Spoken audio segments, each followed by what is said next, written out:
Assalamualaikum warahmatullahi wabarakatuh. Selamat menunaikan ibadah puasa Ramadan. Sampailah kita di pelajaran nomor 14. Setelah pelajaran nomor 13 kita belajar LibreOffice. Sekarang kita lompat, kita masuk ke pembelajaran inti, ya. Yang sebenarnya ini harus jadi video pertama saya, tapi nggak bisa ya. Tapi ya udahlah.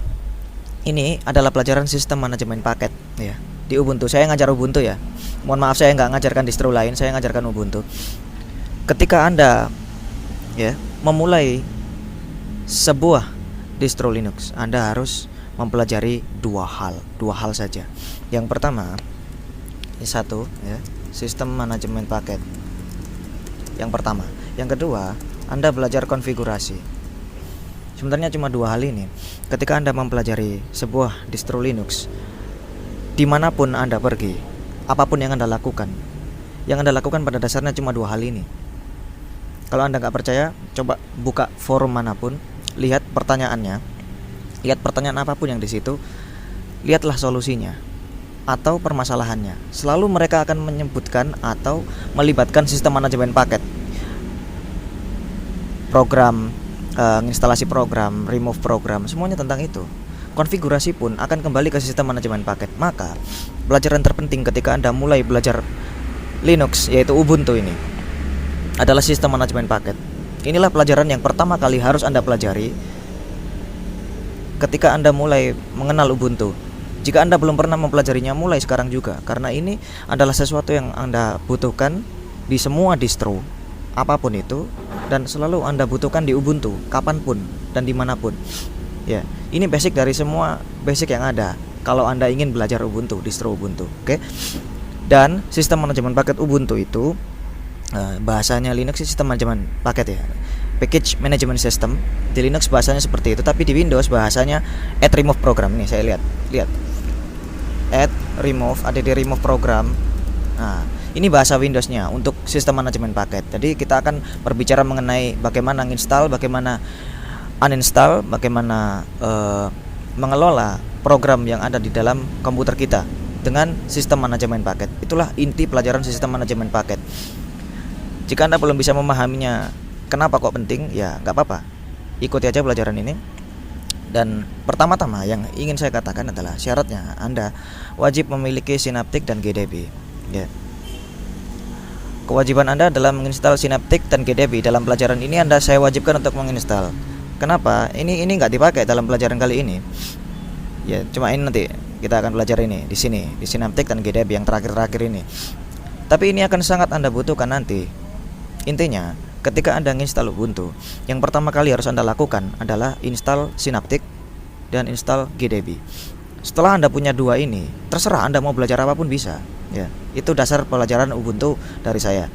Ingatlah bahwa ketika Anda menginstal Ubuntu, yang pertama kali harus Anda lakukan adalah menginstal Synaptic dan menginstal GDB. Terserah setelah itu Anda mau install apa aja, silakan. Mau belajar apa saja, silakan. Asal Anda sudah punya dua hal ini, oke? Ya, ini dasarnya. Oke, saya jelaskan dulu bahwa sistem manajemen paket itu sulit. Ya, saya harus mengatakannya sejak awal. Lihat, saya sudah berusaha untuk meringkas, akan tetapi memang hasilnya banyak ya, seperti ini. Ada berapa? 1, 2, 3, 4, 5, 6, 7, 8, 9, 10 poin. 10 poin ini di dalam video ini saya usahakan dengan mempelajari video ini Anda bisa melakukan dasar-dasar sistem manajemen paket dan bisa hidup dengan ini di Ubuntu Anda tanpa membutuhkan pertolongan orang lain. Ya, saya kumpulkan, jadi Anda nanti akan bisa install aplikasi, uninstall, kemudian install paket ya secara manual. Dan tentunya ini mudah, oke? Dan kemudian nantinya Anda bisa melakukan penggunaan Synaptic dan GDB.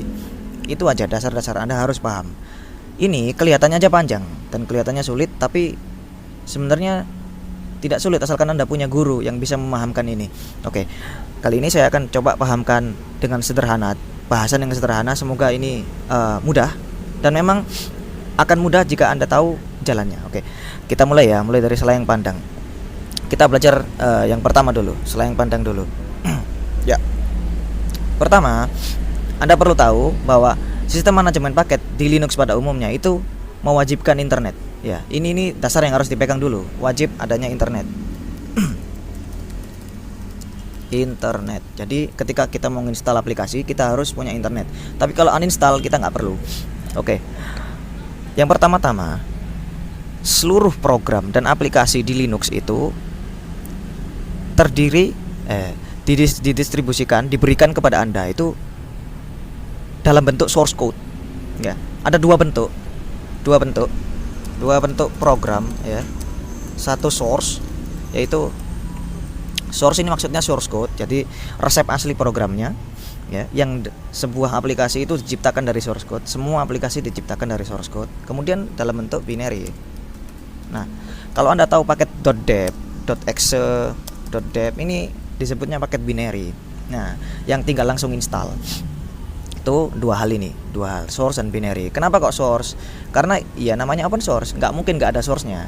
Nah, gitu ya. Tapi demi memudahkan Anda, orang-orang developer Ubuntu membuat binary. Repository Anda isinya itu binary dan source code. Nah, dan yang Anda gunakan biasanya sehari-hari itu binary ya. Itu dulu. Kemudian package. Apa itu package? Saya kasih tahu ya. Saya kasih contoh langsung. Saya bukakan di sini. Ini package yang pernah saya kumpulkan.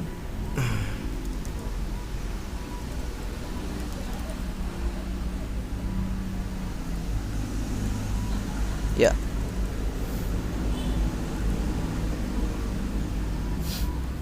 Ya, saya kasih contoh. Ya, seperti ini. .deb ini adalah package. Di Windows kita mengenal exe, ya sama aja dengan ini, tapi ada perbedaan mendasar yang membedakan keduanya. Oke. Ini package namanya. Di Ubuntu kita kenalnya .deb karena Ubuntu adalah keturunan Debian. .deb ini maksudnya .debian. Dipendekkan jadi .deb. Package .deb. Nah, oke, di Fedora kita mengenal RPM, ya. Kemudian di Slackware kita mengenal .tar.xz, ya, atau .tgz. Kita mengenal di Arch Linux ada juga .tgz dan yang lain-lain. Itu format-format paket di Linux. Dan yang jadi fokus kita adalah .deb ini. Kita nggak ngelihat yang lain. Oke. Kemudian konsep berikutnya repository. Apa itu repository? Sini tak tunjukkan. Saya bukakan ya, kambing.ui.ac.id. Ini situs repositori terbesar, salah satu yang terbesar di Indonesia. Saya tunjukkan punyanya Ubuntu ya. Ya, nih, /Ubuntu. Inilah repositori. Repositori itu di sistem Android kita kenalnya. Kita nginstal aplikasi di Android, HP kita hubungkan ke internet, yaitu ke server repositorinya. Terus kita install. Nah, Android menyebutnya sebagai application store atau Android market atau terserahlah sebutannya apa. Seperti di iOS juga seperti itu.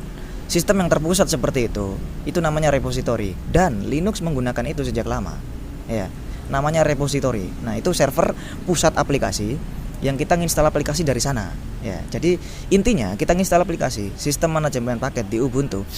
Kita download aplikasinya di komputer kita ke sana, arahnya ke sana, ke servernya, di-download ke komputer kita dan diinstal. Itu konsepnya repository, mirip seperti Android Market atau iOS Application Store, terserahlah namanya apa. Kemudian Synaptic dan GDB. Ini oke. Saya tunjukkan dulu ya. Synaptic. Nah, saya instalkan biar Anda bisa lihat. Ya, nggak standar ini. Ya, Anda akan mempelajari bagaimana cara menginstal habis ini. Ya.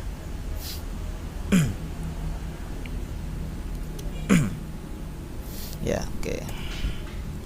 Bentar. Tunggu sebentar. Synaptic dan GDB adalah dua program GUI ya. Jadinya enak, Anda gampang belajarnya dengan GUI. Ya nanti aja deh saya jelaskan dasarnya dulu. Dengan Synaptic dan GDB Anda bisa mempelajari instalasi aplikasi tanpa terminal ini. Jadinya tinggal klik-klik dan Anda bisa menginstal. Dan saya secara terang-terangan menyuruh Anda untuk tidak menggunakan Ubuntu Software Center karena dengan ini Anda nggak ngerti apa yang Anda lakukan. Saya merekomendasikan Synaptic dan GDB. Kenapa? Supaya Anda paham. Kalau pakai Ubuntu Software Center Anda nggak tahu apa-apa. Oke. Ya, saya anggap yang pelajaran pertama ini selesai. Ya, saya coret. Sekarang kita masuk ke pembelajaran kedua. Dependensi. Nah, ini yang paling penting. inti dari semua sistem manajemen paket di Linux, Slackware, kita nggak bicara Slackware, oke. Kita bicara Debian, ya, SUSE, OpenSUSE, kemudian Red Hat Enterprise Linux, kemudian yang namanya Gentoo, kemudian Arch Linux, semuanya memiliki prinsip yang sama, yaitu dependency resolution. Nah, ini apa dependensi itu? Kenapa kok ada dependensi? Dan apa pentingnya ini dibahas? Ya, oke. Sekarang Anda harus tahu, ini sangat penting. Ini basic dari semua basic sistem manajemen paket, yaitu A, B, C, D, E. Oke. Ada program A, B, C, D, E. Dependensi itu seperti ini ya. Program A membutuhkan program B, B membutuhkan C, C membutuhkan D, D membutuhkan E. Ya. Jadi A nggak mungkin bisa diinstal kecuali B diinstal. Ya. B nggak mungkin bisa diinstal kecuali C udah diinstal.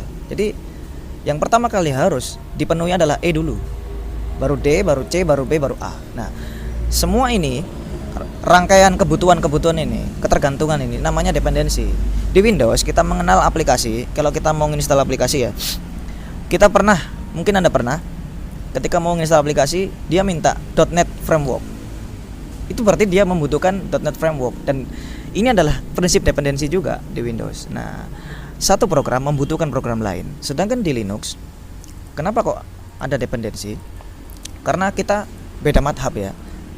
Madhabnya Windows itu secara umum adalah static linking. Ya, ini istilah yang Anda nggak perlu tahu lebih terlalu mendalam. Dan sedangkan di Linux kita madhabnya itu dynamic linking. Ya. Apa ini? Di Windows all in one. Static linking itu bisa kita pahami sebagai all in one. Ya, pendekatannya kita pakai istilah all in one. Satu exe, ya, satu buah exe itu mengandung semua program yang ingin diinstal. Semua dependensi dimasukkan ke dalam satu exe, bisa dipahami ya. Sedangkan di Linux, satu buah paket dep yang mengandung satu paket itu aja, satu program itu. Dependensinya nggak dimasukkan dalam satu dep. Ya, bisa dipahami ya. Itu dua madhab yang berbeda karena masing-masing punya alasan kenapa kok dibikin seperti itu. Dan Linux sejak awal sampai hari ini tetap menggunakan dynamic linking ini karena ini sangat memudahkan developer ya. Jadi ini Anda pahami dulu, itu dependensi. Jadi kesulitan di Linux itu adalah dependensi. Itu yang jadi kesulitan kita install aplikasi. Nah, terus solusinya gimana? Solusinya di Debian dan Ubuntu orang menciptakan yang namanya apt. Ya. Jadinya apt inilah program yang bertugas mengerjakan dependency resolution, dependency resolving, penyelesaian dependensi yang bisa melacak A, B, C, D, E ya. Dia mampu melacak B, C, D, E, A, B, C, D, E, apt ini. Dan itu adalah tugasnya dia. Nah, di Linux nggak cuma gini. Kadang ya A butuh B, B butuh C, C butuh D, D butuh E. Sedangkan C ini bisa aja dia C membutuhkan program J, kemudian J masih lagi membutuhkan K, bercabang, dan cabangnya bisa lebih dari satu. D butuh yang lain misalkan. Nah, canggihnya apt bisa melacak itu semua. Oke, sampai sini saya harap Anda paham. Itu dependency resolution wajib ada. Nah, yang perlu mungkin nggak perlu diketahui, tapi saya kasih tahu aja. Slackware secara default tidak mendukung dependency resolution karena Slackware itu didesain keep it simple and short ya. Simple, sederhana. Dependency resolution harus dilakukan oleh usernya sendiri. Itu prinsip keamanannya Slackware ya. Jadi ini singkat aja. Oke, sekarang saya anggap Anda paham tentang dependensi. Inti dependensi adalah ketergantungan ya. Dan kenapa ini ada di Linux? Karena memang ini madhabnya Linux ya. Jadi ini tidak usah diperdebatkan, jadi pahami aja. Saya anggap Anda udah paham. Oke, sekarang kita mengenal DPKG ya. Pada dasarnya sistem manajemen paket di Ubuntu dan di Debian yang bertanggung jawab menginstal sebuah paket adalah DPKG. Bisa Anda pahami ya? Jadi yang bertugas menginstal sebuah paket adalah DPKG. Aslinya seperti itu. Tapi ada apt. Nah, kenapa kok ada pembagian seperti itu nanti aja. Oke, kita kenalkan dulu. DPKG ya, DPKG main version. Maaf. DPKG main version. DPKG adalah Package Management Program, program manajemen paket ya. Ini adalah sebuah program yang digunakan di Ubuntu untuk install paket. Jadi ketika kita install sudo apt-get install itu, ujung-ujungnya kita menyuruh DPKG juga ya, kita manggil DPKG untuk install paketnya ya. Apa sih instalasi itu ya? Kita kenal, sudah perkenalan ya, sudah cukup ya perkenalan. Sekarang kita masalah instalasinya. Instalasi itu apa? Di Windows instalasi itu dua hal saja, minimalnya dua hal. Pertama, copy paste dari dalam exe itu dibuka, kemudian isinya itu di copy paste dimasukkan ke program files ya. Ini bisa dipahami ya. Ini yang pertama, dia di copy paste dulu. Kemudian yang kedua, di Windows itu ada yang namanya registry ya. Setiap program itu mencatat dirinya di dalam registry. Jadinya ada keterangan bahwa di sistem program A udah diinstal. Kok bisa tahu sistemnya? Yaitu karena ada registry. Karena setiap program memasukkan dirinya ke dalam registry. Oke. Ini prinsipnya ya di Windows. Lah di Ubuntu apakah beda? Sama. Di Ubuntu itu yang namanya instalasi sama, copy paste program itu. Nah, setiap komponen programnya di copy, dimasukkan ke foldernya masing-masing. Nah, dan Anda perlu tahu di Windows ada yang namanya program files. Ya, di Linux ada nggak? Ada. Tapi karena ini tadi loh, dynamic linking, ya, dynamic linking, maka kita nggak nemukan program files terpusat di Linux, tapi terpencar-pencar. Di mana saja? Ada di sini. /bin, ya, /usr bin, ya, /usr lib ya, /usr lokal ya, bin. Nah, contohnya ini aja, yang sederhananya, yang lain-lain kita nggak bahas. Ini paling nggak ada ini maaf ya, ini dan ini. Nah, kenapa kok bin kok lib? Lib ini library, kemudian bin ini binary. Seperti yang saya bilang di depan tadi, ada binary, ada source. Artinya program nanti dikopikan ke sini. Ingat, bukan keajaiban, bukan sihir, tapi copy paste secara otomatis. Dan DPKG yang melakukan itu. Nah, saya harap Anda paham dengan ini, ya. Dan Anda record, ya. Record, seperti saya bilang tadi, yang pertama, prinsip pertama, yang pertama itu copy paste, ya. Yang kedua, itu ada yang namanya record. Maksudnya record ini merekam, seperti orang baru lahir, ada akta kelahiran, ya, dicatat di kantor masalah akte itu, ya. Sama di sini juga. Setiap aplikasi paket yang diinstal itu wajib dicatat. Ya. Anda perlu tahu yang di mana dia mencatatnya. Saya perlihatkan ya, ls var lib ya, dpkg status. Maaf, sini. Kita lihat. Nah, lihat ini. File ini loh. Ya. File ini. File yang ini, file status ini. Kita baca ya, coba ya. Gedit var lib dpkg status. Maaf. Ya. Kita lihat isinya apa sih? Nah, kenapa dpkg apa namanya? Kok punya ini? Ya. Ini file status ini. Karena dia perlu mencatat file ini, file yang namanya status ini, ya, txt yang nggak ada extensionnya. Dia mencatat segala hal yang terinstall di Ubuntu Anda. Lihat ini statusnya, install oke, installed, berarti ini terinstall program ini. Lihat yang lain, misalkan simple screen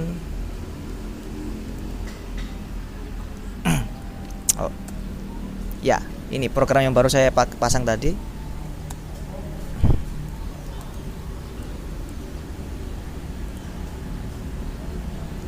Ya. Nah, ini program simple screen recorder. Lihat posisinya, dia statusnya terinstall. Nah, DPKG itu nggak punya yang namanya registry kayak di Windows, tapi dia punya sesuatu yang sangat fleksibel, namanya DPKG status. Ya, ini filenya ini loh, file status ini. Dan ini file yang sangat penting ya, sangat penting. Dia mencatat apapun yang diinstal di komputer Anda, ya, apapun yang telah terinstall itu dicatat. Dan keterangan dependensinya ada di sini. Lihat, depends. Ya, ini dependensi dari sebuah paket simple screen recorder. Dependensinya apa aja? Nah, seperti ini. Dia bisa tahu dependensi dari sebuah paket itu apa aja gara-gara ini. Keterangan ini. Nah, itu yang perlu Anda tahu. Nah, sekarang saya tutup ya. Saya tutup. Saya harap Anda paham. Yang pertama, kita ketahui dulu ada file namanya dpkg status ini. Kemudian kita harus tahu ini. Ini bukan file ini folder. Oke. Oke, folder. Kemudian ini sources.list. Kemudian ada varlib apt lists. Oke, sekarang ini saya anggap selesai ya. Yang pertama ini dpkg yang pertama saya anggap selesai. Saya coret. Sekarang kita masuk ke penjelasan apt. Oke. Ya, kita masuk ke pembahasan apt. Ya. Apa itu apt? Ya baca man apt. apt Advanced Package Tool ini adalah sebuah front end itu bahasa programmer ya. Jadi ada yang namanya program core inti yaitu dpkg dan ada front end yaitu apt. apt ini program tambahan yang bisa memperluas fungsinya dpkg. Tugas dependency resolving seperti yang saya bilang tadi itu diserahkan kepada apt, bukan dpkg-nya. dpkg itu nggak bisa cari dependensi. Yang bisa cari dependensi adalah apt. Oke, itu saya harap Anda paham perkenalannya. Sekarang kita perlu tahu cd var caca apt archives. Ya, kita lihat isinya apa. Ya, isinya paket-paket. Paket dari mana ini? Kok bisa ada sebanyak ini? Kita lihat aja langsung. Ya, di sini komputer var caca apt archives. Oke, lihat ada paket sebanyak ini. Nah, ini kenapa kok sebanyak ini? Ya gampang aja. Sekarang saya tanya, sudo apt get install yang Anda lakukan itu, dia download aplikasi. Kemudian downloadnya taruh mana? Nah, jawabannya adalah ini, var caca apt archives ini. Disinilah semua paket yang Anda download itu disimpan. Kemudian apt setelah selesai download ini semua, mengunduh ini semua, dia akan memanggil dpkg, install ini satu-satu. Kok bisa tahu dia ini butuh itu butuh itu? Ya gara-gara dpkg status tadi. Ya, saya harap Anda paham dengan itu. Oke, sekarang kita perlu tahu file nomor 3 ini yang sangat-sangat penting. Ya, file apa ini? Saya kasih tahu. Oke. Ya, saya bacakan. apt sources.list. Kita baca. Ini isinya cuma 4 baris. Daripada susah-susah ya, kita buka ke gedit aja. Gedit ya, biar nggak bingung. Ya, kita baca. Isinya apa sih? Isinya cuma 4 baris. Ya. Apa maksudnya ini? Opo karpe? Ya. Bagaimana apt tahu? Sekarang saya tanya, bagaimana apt tahu dia harus nginstal dari server mana, alamat servernya, dan dia ini dari golongan mana? Dia nggak mungkin tahu kecuali diberitahu. Nah, bagaimana cara kita memberitahu? Ada namanya sources.list. Ini file ini ya, etc apt sources.list, suatu file yang pasti Anda akan selalu menyentuhnya, selalu Anda edit. Kenapa? Karena Anda nanti ganti server repository, alamatnya ganti, ini yang diganti. Nah, ini cara bacanya gini. Saya kasih tahu cara bacanya ya. Dep ini berarti Anda memasang repository package ya, package ini dep. Kalau nggak ngerti nggak apa-apa, nanti aja. Alamatnya apa? Alamatnya ini. Nah, jadi nanti Ubuntu Anda download aplikasi dari sini, dari sini. Nah, bisa Anda pahami ya kan ini. Oke. Kemudian Vivid security, Vivid updates. Ini apa? Ini nama rilis Anda. Ubuntu saya adalah Ubuntu 15.04. 15.04. Ya, Ubuntu 15.04. Oke. Kemudian nama rilis Ubuntu 15.04 adalah Vivid Vervet. Jadi di sini yang ditulis adalah namanya. Oke, Vivid. Main restricted. Nah, kita perlu mengenal hal yang seru ini di sini. Main restricted. Main restricted multiverse universe. Nah, Anda perlu tahu 4 hal ini. Ubuntu itu punya 4 jenis repo. Repositorinya Ubuntu ada 4 jenis, yaitu main, restricted, multiverse, universe. Kenapa kok dibeda-bedakan? Inilah bedanya Anda belajar Ubuntu, belajar Linux ya. dengan belajar Windows. Anda pertama kali belajar Windows, ingat aja, pertama kali Anda belajar, pernahkah Anda belajar tentang lisensi? Sangat jarang orang yang seperti itu. Sedangkan di Linux ya, pertama kali kita kenal Ubuntu, belajar sistem manajemen paket seperti ini, kita sudah dijejali pelajaran tentang lisensi, bagaimana menghargai kerja orang lain. Nah, Ubuntu membagi repositorinya menjadi 4 gara-gara lisensi. Ya, lisensi dari masing-masing repo ini beda. Program-programnya itu diklasifikasikan, ada yang lisensinya free, ada yang non free, dan nanti tanggung jawab ngurus paketnya itu diserahkan kepada siapa lah, itu juga dibagi-bagi di sini. Nah, Anda perlu tahu 4 hal ini aja. Ini saya belum pasang yang dua terakhir ini saya belum pasang. Oke, nanti biar Anda tahu juga. Oke, saya tutup dulu ya. Close without saving. Dan kita perlu yang ini, perlu tahu yang ini. Oke. Sebelum kita beranjak ke yang ini, saya ketik dulu ya, sudo apt-get update. Nah, saya jalankan perintah ini. Anda lihat alamatnya yang dituju seperti yang tadi, seperti yang Anda lihat tadi, archive.ubuntu.com. Nah, seperti itu. Nah, sekarang sebenarnya apa yang dilakukan oleh sudo apt-get update? Apt-get update. Apa yang dilakukan oleh sudo apt-get update? Ya. Apa bedanya dengan upgrade? Beda jauh banget. Oke. Sudo apt-get update ini tugasnya adalah download, mengunduh daftar isi dari repositori. Saya tunjukkan ya. Sekarang gimana caranya apt bisa menemukan suatu paket di dalam repo yang begitu gede ini, begitu besar, segini banyaknya. Gimana dia bisa nemu? Nggak mungkin dia bisa nemu kecuali ada yang namanya daftar isi ya. Saya harap Anda paham. Dan di mana letak daftar isi itu? Kalau udah di-download, kalau memang bener dia download ya, saya kasih tahu ya. Ya, lihat ini. Ini yang seperti ini, in release, security, di sini translation. Ini sebenarnya semuanya adalah package ini. Nah, package ini file yang isinya daftar isi dari repository. Nah, oke. Saya tunjukkan di mana dia disimpan. Ya di sini, varlib apt-list. Ini folder. Oke, saya lihatkan. Varlib apt-list. Ya, kita lihat. Isinya apa? ls. Lihat. Sama kan dengan yang tadi? Disinilah dia menyimpan file-file ya. Saya tunjukkan lewat GUI aja.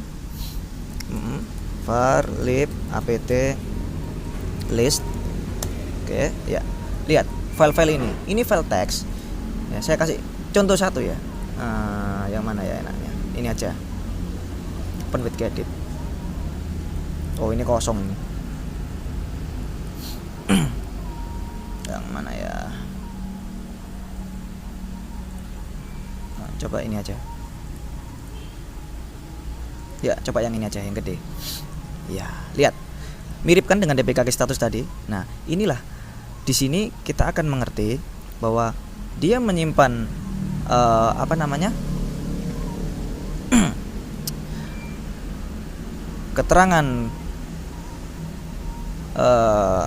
keterangan dari apa saja isi dan alamat paketnya.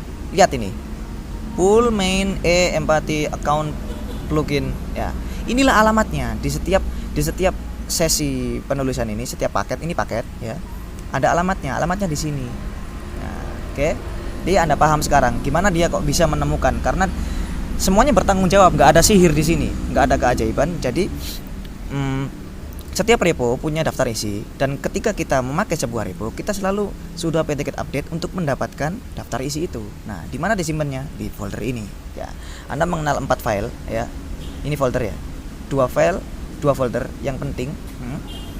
Anda tahu sekarang masing-masing fungsinya apa. Saya harap Anda paham dengan ini. Ini basicnya. Pegang ini selama-lamanya. Oke, saya simpen ya. Saya anggap Anda paham. Saya coret. Oke. Nah, sekarang kita mulai persiapan dasar kita. Kita beranjak ke pelajaran kelima, persiapan dasar. Nah, saya tutup ya. Ya, kita perlu belajar persiapan dasar. Kita tadi belum install kan? Ya, sekarang saya tunjukkan.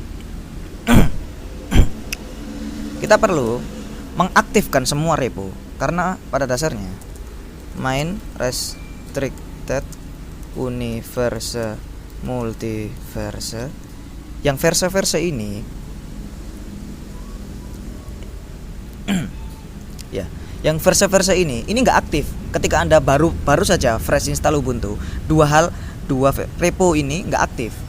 Kalau Anda pengen install aplikasi di Ubuntu, aktifkan semuanya. Ya, gimana caranya? Gampang. Ini dimatikan. Ya. Kita buka menu, kita ketik sources. Nah, ini loh program ini loh, software and updates ini yang bertanggung jawab ngurusi itu. Nah, kita buka, lihat. Nah, secara default ini nggak aktif. Nah, kita harus aktifkan, centang, kemudian close aja, nggak apa-apa. Kita buka terminal, ya. Kita lakukan. Tentu untuk melakukan ini Anda wajib punya internet dan menyala internet Anda. Sudo apt get update. Nah, ini perintah ini seperti saya bilang tadi akan download. Nggak nginstal apa-apa dia, tapi cuma download daftar isi dari sebuah repository. Oke. Dalam hal ini repository yang kita pakai. Kita install ya. Biarkan dia download daftar isinya, ya. Dan perintah sudo apt get update ini wajib Anda jalankan setiap Anda ganti repo. Mengubah salah satu repo, Anda wajib sudo apt get update. Kenapa? Daftar isinya berubah. Kalau daftar isinya berubah, Anda nggak lakukan update, nanti kalau ketika Anda install aplikasi, nanti kan ada yang bolong dong. Ada alamat yang belum ditemukan. Nah, di situ Anda akan kena masalah kalau nggak sudo apt get update. Nah, jadi sudo apt get update cuma dibutuhkan ketika repositori Anda berganti. Itu. Ya, dasarnya seperti itu. Ini kita masih menjelaskan ya. Multiverse, Anda sudah paham, oke?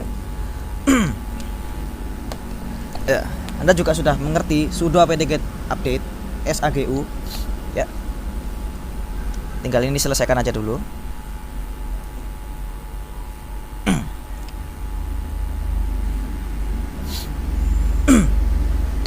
Ya, saya ya intermezzo ya. Ini saya menggunakan WiFi ID, jadi saya bisa install aplikasi dengan cepat seperti ini. Ya, alhamdulillah. Oke, selesai. Nah, Anda perlu tahu, Anda perlu perhatikan di sini biaya untuk mendownload satu kali sudo apt get update itu 11 mega. Data yang ditransfer 11 mega. Ini adalah daftar isinya. Memang gede banget dan banyak. Maka daftar isinya aja gede, 11 mega. Isinya banyak memang. Nah, jadi kita perlu hati-hati ketika kita menggunakan internet yang terbatas. Kita bisa siasati gimana caranya. Nggak sering-sering update ya. Oke. Selesai ya. Ini selesai. Berarti semua daftar isi sudah di-download. Nah, sekarang tugas kita install. Ya. Kita tadi mau install sudo apt get install synaptic dan gdb. Ya. Ketika kita melakukan sudo apt get install synaptic gdb, apt akan langsung membaca semua informasi tadi. Informasi tadi ini dibaca. Dia butuh dependensi apa? Lihat, ini loh. Extra package will be installed. Ini maksudnya dependensinya. Ini 1, 2 segini banyaknya ini. Kemudian dia bilang dia butuh berapa mega? Dia butuh 5 mega. Nanti dia downloadnya 5 mega. Tapi setelah diinstal nanti jadi 22 mega. Nah, seperti itu caranya. Tekan Y seperti ini. Do you want to continue? Kemudian tekan enter. Dia download. Nah, sekali lagi, kenapa kok dia tahu? Alamatnya di sini. Karena tadi kita punya varlib apt lists. Ubuntu mengunduh daftar isi repositorinya di sini dan dia bisa tahu akhirnya. Nah, dia bisa install dengan gampang. Itulah jawabannya kenapa kok dia bisa install. Dia nggak salah, nggak ada sihir, semuanya logis. Oke. Tunggu aja sampai selesai. Ya, oke, selesai ya. Sampai sini fetchet ini berarti dia selesai. Nah, ini proses dia unpack. Jadi ya di unpacking seperti zip itu klik kanan ekstrak ya, seperti itulah. Kemudian dia processing, dia mulai menginstal, setting up ya, ini dia install paket-paket yang tadi. Cepat banget kan dia install paket-paketnya. Nah, kalau sudah kita kembali ke prompt seperti ini, dia nggak ada pesan error, berarti instalasi kita selesai. Ini pelajaran pertama Anda menginstal aplikasi ya. Kita install Synaptic dan GDB. Ya, mana Synapticnya? Kita coba ya. Ya, ini Synaptic. Saya buka ya. Anda wajib menginstal Synaptic ini, ya. Oh, ini live CD ya, saya lupa. Ya. Ya, inilah Synaptic Package Manager. Dulu Ubuntu pakai Synaptic Package Manager sebelum ada Ubuntu Software Center, tapi sekarang semuanya sudah berubah. Nah, enak kan? Anda nggak perlu pakai terminal lagi, tinggal pilih, tinggal klik, kemudian semuanya terinstall dan semuanya lengkap, pengaturannya lengkap. Nah, itulah kenapa saya mewajibkan Anda menginstal Synaptic. GDB gimana GDB? GDB coba. GDB.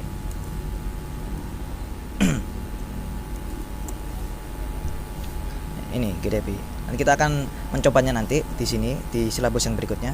Ini tampilannya aja saya kasih tahu. Oke, saya tutup ya. Ya, repository lokal. Oke.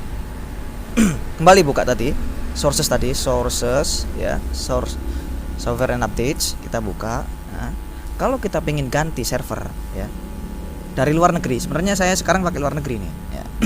Kita ganti ya, klik di sini others. Kita bisa pilih Indonesia. Ya, subhanallah, alhamdulillah. Banyak sekali kan? Lah, server-server yang menyediakan repository Ubuntu. Kita beruntung banget di Indonesia ini banyak yang menyediakan. Nah, kita bisa pilih yang Indonesia, kemudian kita pilih choose server. Nah, itu nanti aja. Dan pada dasarnya mengganti ini, alamat ini, kita mengganti sources.list tadi. Itu nanti aja. Anda bisa belajar sendiri. Oke, sudah. Ini dasarnya. Oke, yang nomor 5 ini saya anggap selesai, saya coret. Nah, kita belajar di sini install aplikasi. Ya, apt. Ya. Install aplikasi itu sudo apt get install. Ini perintah dasarnya. Kalau Anda mengikuti kanal YouTube bentar.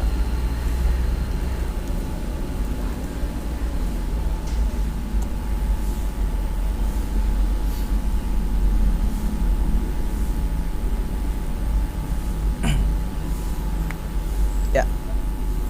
Kalau Anda mengikuti kanal Belajar Linux di YouTube ini, Anda akan belajar juga tentang alias ya. Terminal alias ini, alias yang ini, video yang ini. Di sini Anda bisa belajar gimana caranya sudo apt-get install yang panjang ini berubah menjadi SAGI saja. Jadi lebih gampang, lebih enak ya. Sudo apt-get install. Caranya apt-get install ya. Kita belajar install ya. Sudo apt-get install ini kita kasih setelahnya nama paket. Nah, nama paketnya apa? Katakanlah Calibre. Kita mau install ini. Kita bisa nulis lebih dari satu, misalkan nggak Calibre tok, misalkan Kmix juga atau apalah, agregator misalkan tambah ya, kayak gitulah. Bisa. Nah, sementara ini kita install satu dulu. Kita install, tekan enter. Ya. Dependensinya segini banyak ya. Kita bisa tekan Y. Atau ini kalau kebesaran kita batalkan aja. Enggak apa-apa, kita ganti. Pinta aja ya. Sudo apt-get install Pinta. Ini lebih kecil. Ya. Oke. Nah, dia cuma butuh 2 mega. Oke, ini dependensinya. Sekarang kita coba install, tekan Y. Sekali lagi, Anda wajib punya internet ketika ingin melakukan ini. Oke, enter. Dia download. Ya, mana tombolnya? Oke. Ini saya ganti ya, Pinta. Ini Pinta aja. Pinta. Ya, biarkan dia install.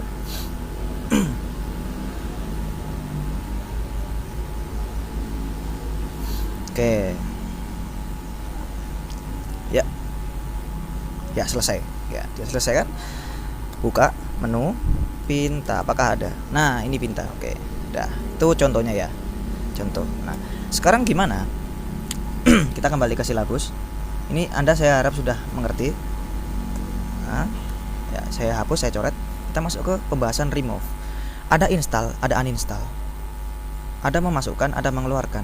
Gimana caranya kita hapus programnya? Sudo apt-get remove Pinta. Ini caranya. Oke, kita tekan enter. Kita lihat. Ya. Ini dia akan mengeremove satu program aja.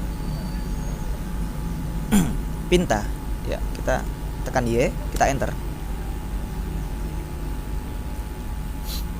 Ya, udah dihapus. Selesai.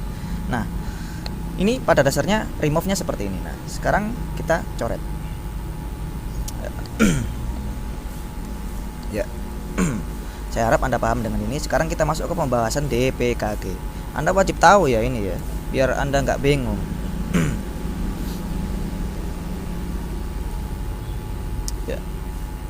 Saya kasih satu paket ya, Redshift.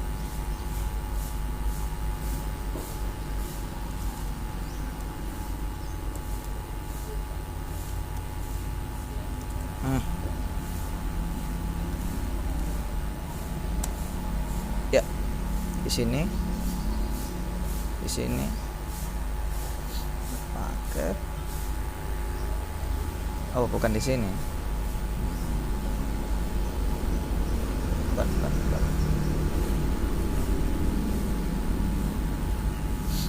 Ya, ini. Saya copy, saya pindahkan dulu ke home. Lakukan hal yang sama dengan saya, pindahkan ke home. Dan kita ini di posisi ini, tilde ini artinya di home, kita ls. Lihat, ada kan filenya? Nah, ini filenya. Gimana cara nginstalnya? Dengan dpkg. Anda wajib tahu dpkg ini cara nginstalnya. Sudo dpkg main i. Main ini maksudnya install. Nah, kemudian ketik di sini nama paketnya. R besar, nggak boleh salah ya, nggak boleh salah satupun. Red shift. Nah, gini aja. Terus Anda tekan tab. Otomatis dia akan dilengkapi. Sekarang kita coba enter. Bisa nggak dia diinstal? Bisa. Sama kan pesannya? Seperti yang Anda lihat ketika apt-get install tadi. Nah, ini artinya Redshift GUI sudah terinstall. Nah, lihat, udah terinstall kan? Nah, seperti itu. Oke, ini caranya nginstal aplikasi. Nah, sekarang gimana? Ini satu ya? Ini satu. Gimana kalau banyak? Kayak gini. Misalkan ini saya kan ini banyak sekali ini. Paket. Nah, ini brackets. Wah, ini banyak sekali. Oke. Saya copy, saya masukkan ke home. Biar gampang. Oh, udah selesai. Kecil berarti. Oke. Kembali ke tadi, ya, ls dulu. Lihat. Di sini ada folder baru namanya brackets GDB Vivid 1386. i386. Oke. Kita cd, pergi masuk ke folder ini, brackets. Ya, tekan tab. Jadi kita sampai di sini, BR gini aja, tekan tab, oke. Dia langsung dilengkapi, ya. Enter. LS. Apakah benar ada file-file yang tadi? Ya, benar. Gimana cara nginstal semuanya dalam satu kali perintah? Sudo dpkg main i, sama main i, tapi apa perintah selanjutnya? Tanda bintang .deb. Wildcard ini, tanda ini akan menginstruksikan bahwa yang diinstal adalah segala yang akhirnya .deb. Oke, kita tekan enter. Biarkan dia install.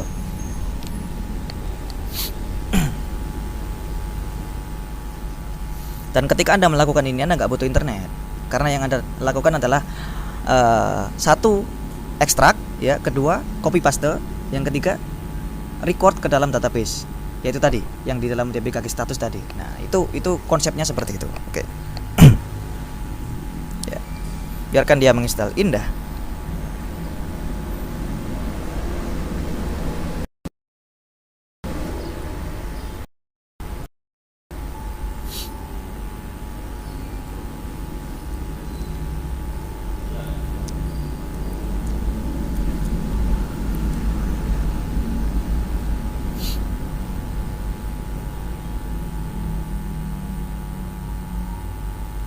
Ya, selesai. Seperti itu caranya ya.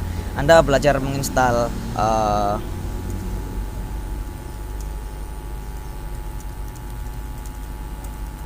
ya. Yang pertama Anda belajar satu paket, yang kedua Anda belajar banyak paket. Oke. Saya harap Anda paham di sini. Ya, saya coret. Ya, saya masuk ke pembahasan ini, Synaptic sekarang. Bold. Oke, ini selesai. Sekarang saya buka Synaptic lagi.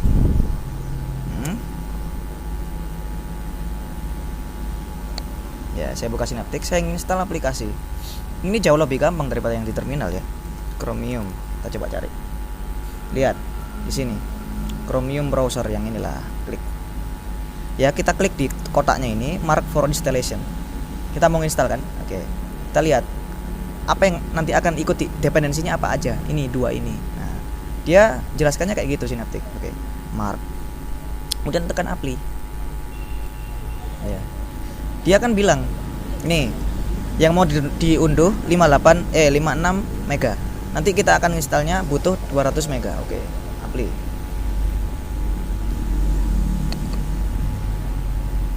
Kita lihat. Ya. Enaknya kenapa kok pakai Synaptic? Salah satunya, lihat, ada progress bar dan ada kejelasan kecepatan yang sedang dijalankan, ada keterangan jelas berapa sisa waktu kita. Ini Ubuntu Software Center nggak punya itu. Kalau Anda pakai itu, Anda nggak ngerti apa-apa. Itu untuk orang yang belajar nggak cocok. Nah, cocoknya pakai Synaptic. Oke. Tunggu aja sampai selesai.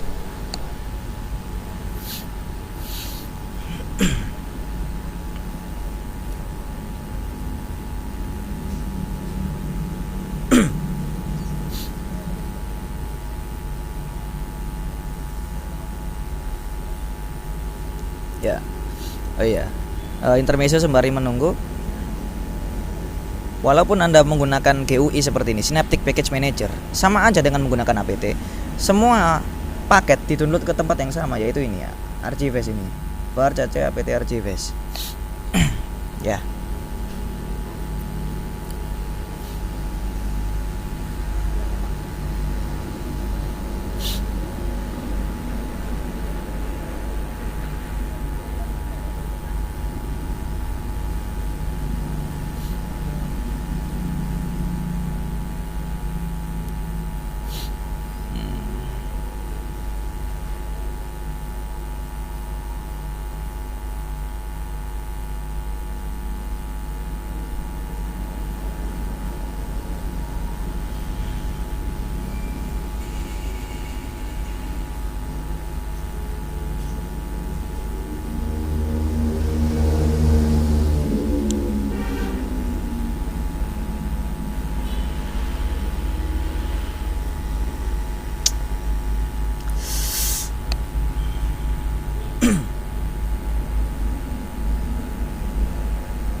Oh iya, sembari menunggu saya kasih tahu bahwa ketika kita menginstal dengan Synaptic, ketika Synaptic sedang berjalan, kita nggak boleh jalankan apt, kita nggak boleh jalankan GDB.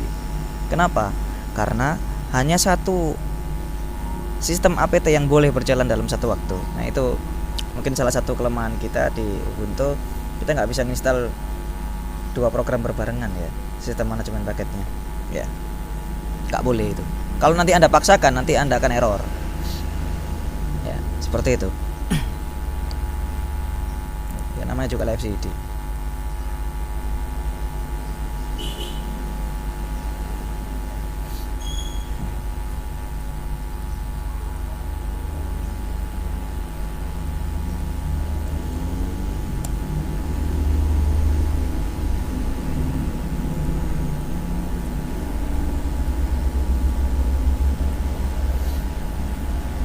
Kurang sedikit. Kalau ini space-nya nggak cukup ya udah, nanti saya batalkan.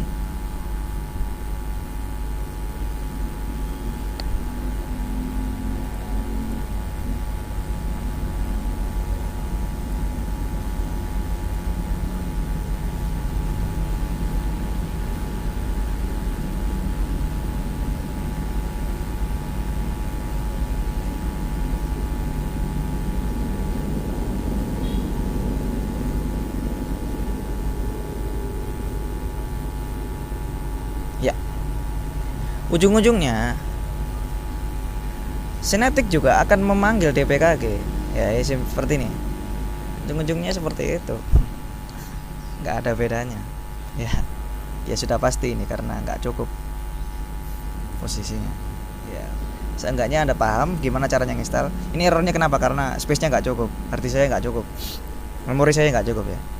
Nggak apa-apa ya, yang penting Anda tahu konsepnya. Oke, dah. Itu caranya pakai Synaptic. Oke, ntar ya quit aja. Oke, saya tutup dulu. Oke, ini saya harap Anda paham ya cara installnya. Oke, saya coret sebentar.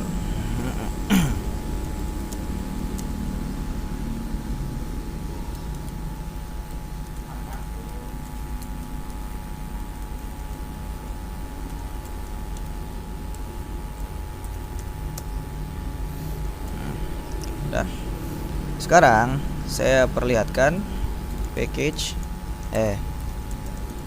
.ubuntu.com. Kita install satu paket ya, pakai GDB. Vivid shooter. Kita mau install shooter. Gimana caranya? Kita pakai GDB. Kita lihat. Kalau kita mau buka package.ubuntu.com ini, kalau mau download di sini, download shooter di bawah sendiri. Ini dependensinya di atas ini. Yang penting itu ini arsitekturnya all. Ya. Kita download di sini. Ya. Klik di sini. Pilih salah satu kan.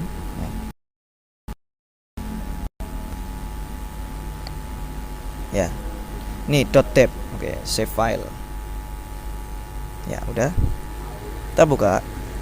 Kita lihat di downloads, folder downloads. Nah, ini ada shooter.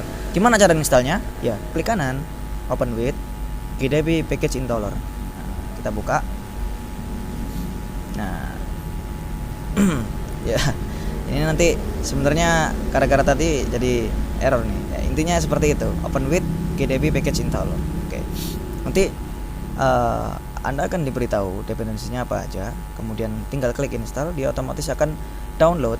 Dan harus ada internet ketika itu ya. GDB dia akan downloadkan sistem dependensinya secara otomatis ya. Dan itu kelebihannya GDB dan akan sangat membutuhkannya nanti. Nah, ini saya harap Anda paham. Oke. Poin terakhir ini saya coret ya. Anda telah belajar 1, 2, 3, 4, 5, 6, 7, 8, 9, 10 poin ya. Hal-hal apa saja yang jadi basic Anda nanti belajar Ubuntu selanjutnya ya. Ini dasar saja. Semoga ini bermanfaat dan mudah dipahami. Wassalamualaikum warahmatullahi wabarakatuh.